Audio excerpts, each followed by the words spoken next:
Hey there, welcome to First Five. If you're looking for encouragement, you came to the right place. Let's dive in. So today I want to double tap back into Psalm 19 in an effort to show you something that is just really striking at the end of it. Like the last verse is so striking, and maybe you've heard it before. Psalm 19:14 says, "May the words of my mouth and the meditation of my heart be pleasing to you, O Lord, my rock and my redeemer." May the words of my mouth and the meditations of my heart be pleasing to you, O Lord, my rock and my redeemer.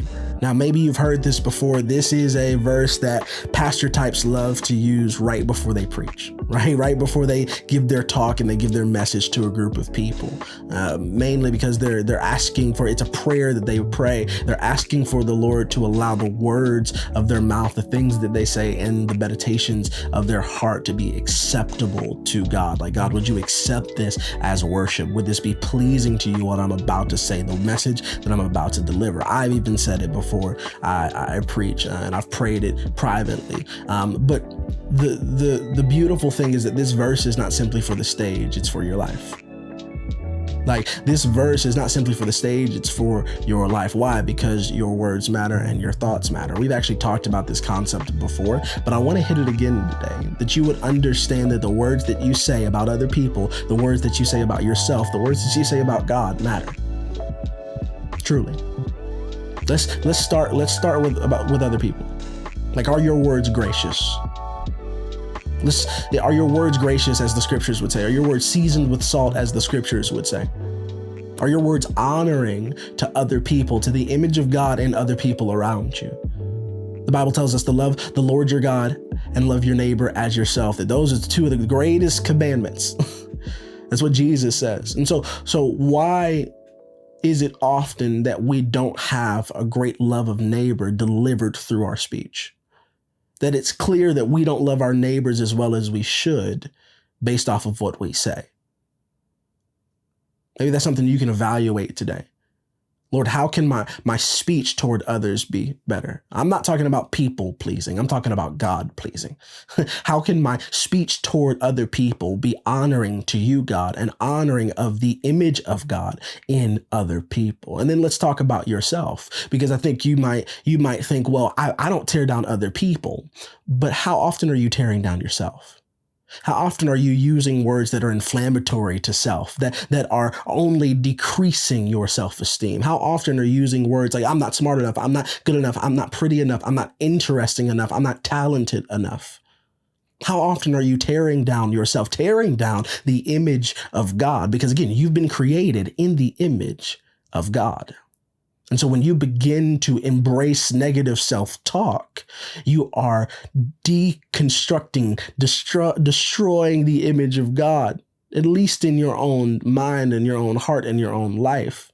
I don't want to take this as like too literal and get too crazy and get too, out there with it. But just here's the truth of the matter. Like, the power of life and death is in the tongue. What you say matters. But also what you think matters. This is the meditations of my heart. And what I love about what the psalmist says here, what I love about this concept is the fact that it says the meditations of my heart, like things that are actually kind of juxtaposed to one another, the meditations of my heart. Like, those two things don't go together, because the heart is the feeler, right? And meditations, thoughts, they come from the mind. But what you'll notice is that in ancient Hebraic culture, they had no word for mind. Like, they actually believed that the processing center of the body was in the heart. And so they often conflate these ideals of mind and heart, that not only is the heart the feeler, but the heart's the thinker. And so when we talk about the meditations of our heart, we're really talking about what goes on in your mind. What goes on in your mind? Are the meditations of your heart pleasing to God? Maybe you don't say the things about other people, but maybe you think them. Maybe you don't say the negative things about other people, but maybe you think them. Maybe you don't say the negative things about yourself, but maybe you think them. Maybe you don't say the negative things about God, but maybe you think them. And I'm not saying you have to be perfect in this regard and in this area. There is room for error. There is grace for your thoughts and your speech. Ultimately, out of the overflow of the heart, the mouth speaks. It's out of the overflow of what's in you. The overflow of your mind and your will and your emotions, out of the overflow of your soul is going to be what you speak. So often what you're saying negatively about other people may be a core result about what you believe about them. It may be indicative of some bias that you have in your life. Ultimately, what the thoughts and the mind, the will, of the emotions that you have toward yourself may be indicative of the talk that you're speaking over yourself, the negative self-talk. Can I tell you some good news? Can I encourage you today? The Lord is your rock and your redeemer, which just simply means He is the foundation in which you can build your life. And on a foundation of goodness and holiness and kindness and love, you can begin to rebuild your speech about yourself and others. On the foundation of love and kindness and respect and gentleness and goodness and faithfulness, you can begin to rebuild your speech, rebuild your thoughts toward one another. If you think your thoughts have gone too far, if you think your thoughts have gone too wayward, if you think your speech has gone off track, God is a redeemer. That's the good news today.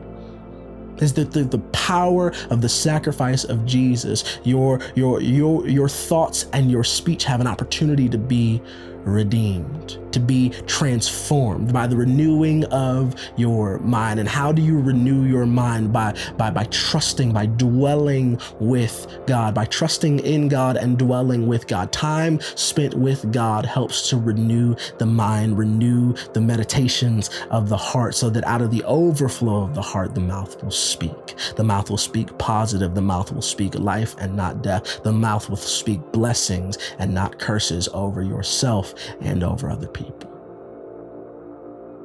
Your words matter. Your thoughts matter. Maybe that's something that you process and meditate today. Maybe that's a prayer that you pray, not just for the stage, but for your life. Lord, may the words of my mouth and the meditation of my heart be pleasing to you. Oh Lord, my rock and my redeemer. I really hope that encouraged you today. We'll talk soon.